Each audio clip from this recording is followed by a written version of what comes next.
Hello and welcome to EVs and Beyond. I'm Rich Edwards, and today I'm putting together a really rushed, rough and one-person video. But the reason for that is right behind me, and when we turn around and I'll flick this camera around, you can see why. That's right, it is the BYD Atto 3.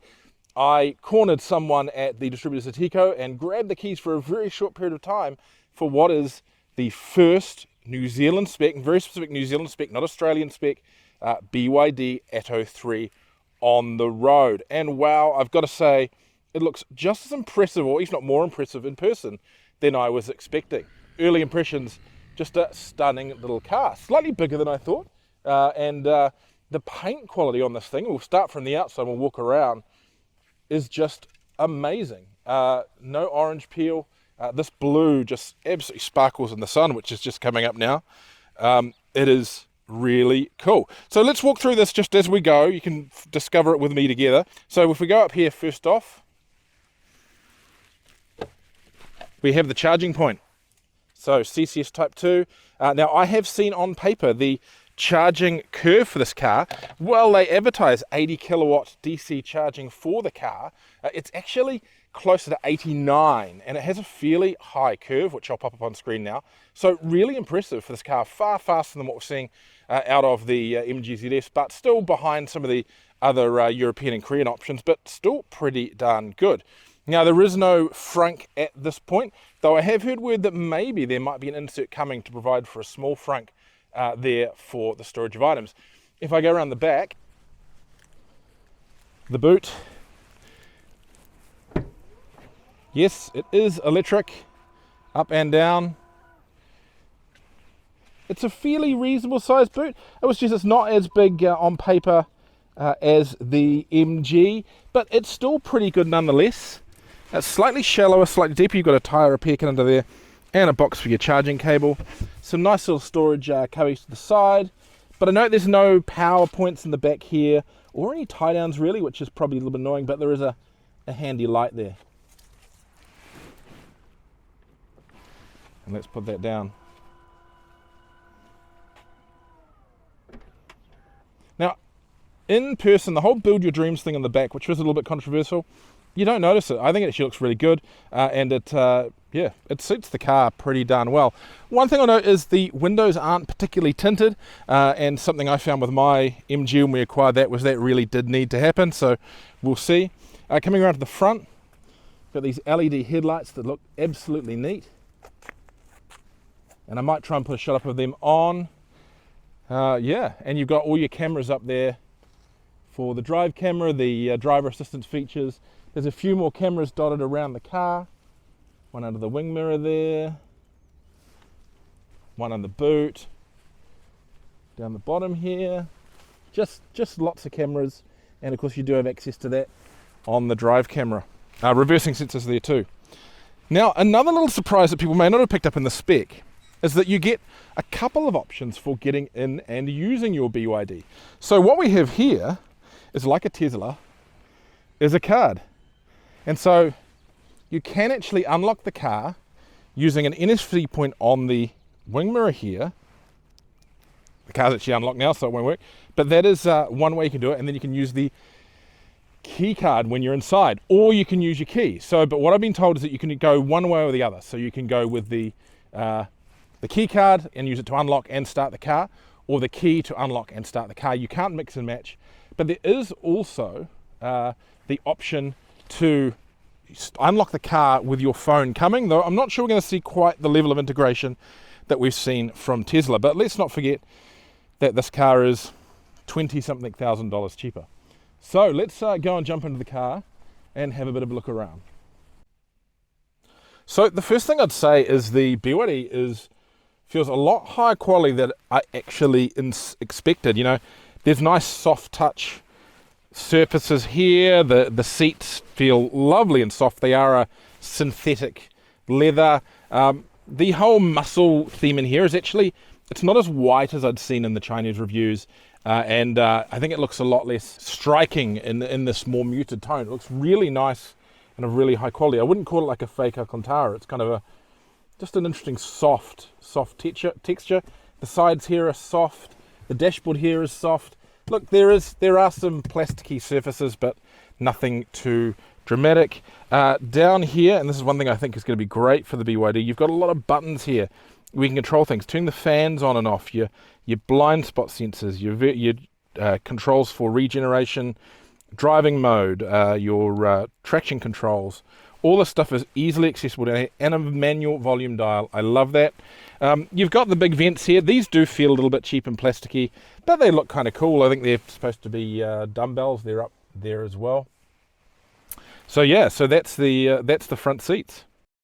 Now the steering wheel is adjustable for reach and height, so that's great. It's got a good range of adjustment. You've got all your various controls here for your cruise control and lane keep assist, so you can choose your distance there. You can put the lane on and off, various things, and you've got your audio system controls here. This is the button, of course, for switching the screen around, but that's not going to work until we fire it up, which you do through this really cute little crystal button here. So we'll start the car. We'll get a little animation. Does seem a little bit slow to start up, but it gets there. So that's your little 5-inch drive screen. That's got your kind of key core components on there. This car is in sport mode, 371k, so it's very, very new. Over here is your big screen, and I am already sort of in love with this. You've got all your key stuff, your climate control ready to go. You've got your controls for your phone, your radio, your music.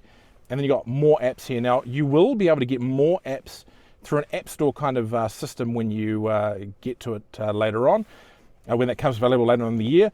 And that will also match up with your phone, I think, and of course Apple CarPlay and Android Auto's there. Now, this does have a SIM inside it already, so you can use that to stream music and do various things. Up here, you've got time, you've got your PM 2.5 air filter, and you've got elevation and your degree there, which is, again, stuff we don't see. Now, our spec here is tied to a European spec, so you've actually got 2 sets of ISOFIX in the back, and then a 3rd set of ISOFIX in the front seat, and the ability to switch the passenger airbag on and off. Of course, it is recommended that car seats go in the back. Now, while we're on this screen here, you can see we have things like the driving recorder, so you can set to record various clips, playback, though there's nothing's been loaded in here before, and settings. So up to 1080p, that's really good, and super handy for all the terrible drives in Auckland, so you can just hit the go button there. There's no SD card in. I think you fit an SD card to record that, which of course are pretty cheap and pretty readily available. So simple stuff here. You just go home and you get through other things, your albums, plenty of stuff here. So I think you could load music onto this as well. Radio, music. I've paired my phone. There is a wireless charge down here, and then you've got down, if I can squeeze the camera down here, you've got more USB down there, both USB A and USB-C, I believe. Yes. Now, the stereo is just exceptional.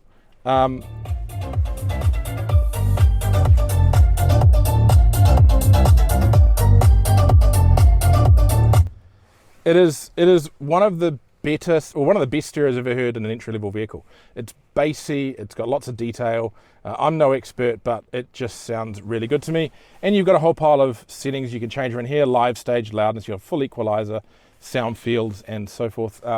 Super, super, super impressive. Yeah, okay.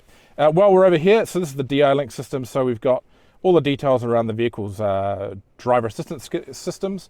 So you got the lane keeps, cruise controls, all that kind of thing. Your information around the vehicle's electric systems, so battery. You can do a vehicle check, show your consumption.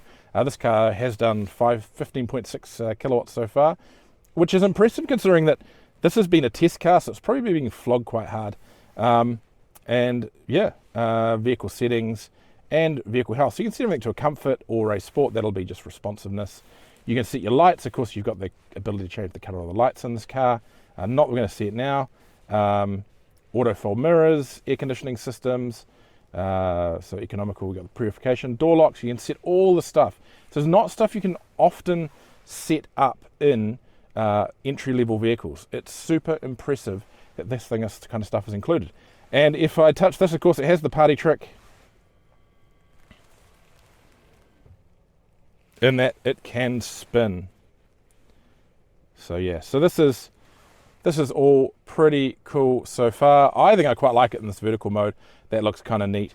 Yeah, once you get Apple CarPlay and so forth and some maps on there, because there's no maps on here yet, then yeah, you can do split screen. That's pretty awesome as well.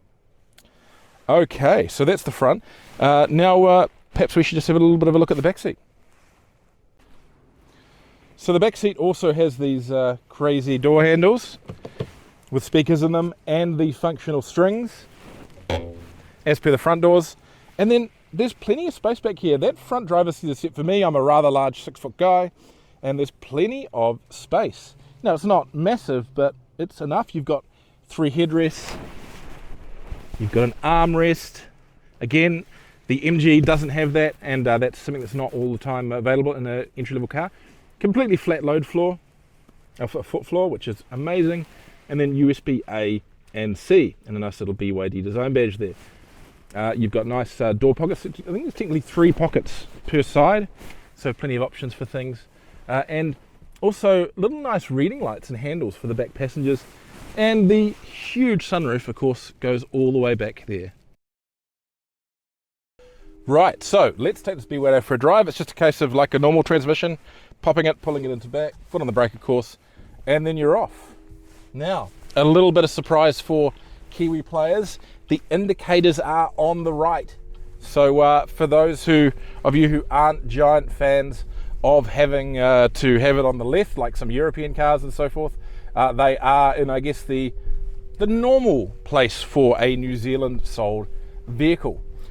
The second thing I noticed about the BYD, pretty much the second I drove away on it, is it is super quiet. Like, you know, I'm used to the MG, and it does have a few clinks and clunks and so forth when it's going in and out of drive and reverse and so forth.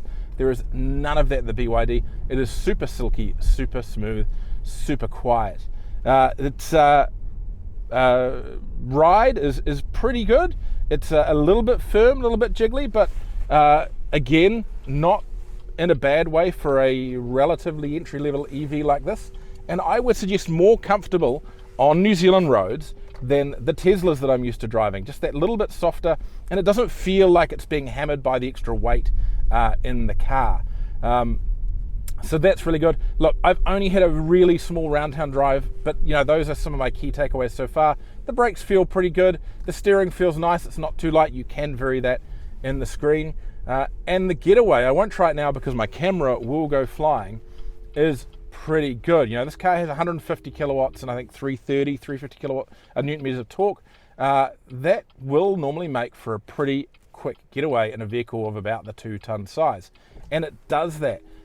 Traction is pretty good, though I noticed in the sports mode on this kind of slightly damp tarmac, it does struggle a little bit to get the power down, but the electronic stability control is actually really smooth at dealing with that. So you do get a little bit of tire slip, but it's not like the car feels like it's squirming or anything like that. So again, look, this is from a really short drive. I will have to give you guys more of an impression when we get the car sooner.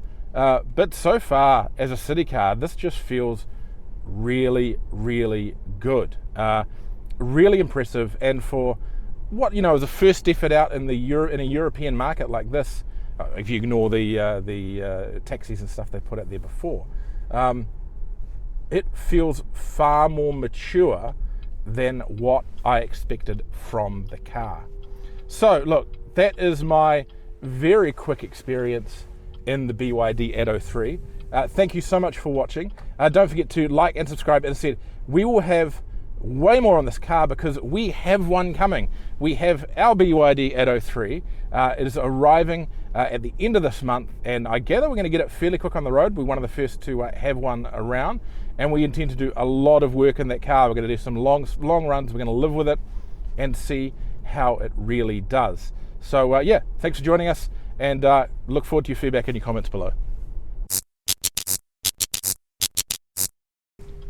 Oh, all right, I will do a little bit of a takeoff, but if the camera falls over, that's on you.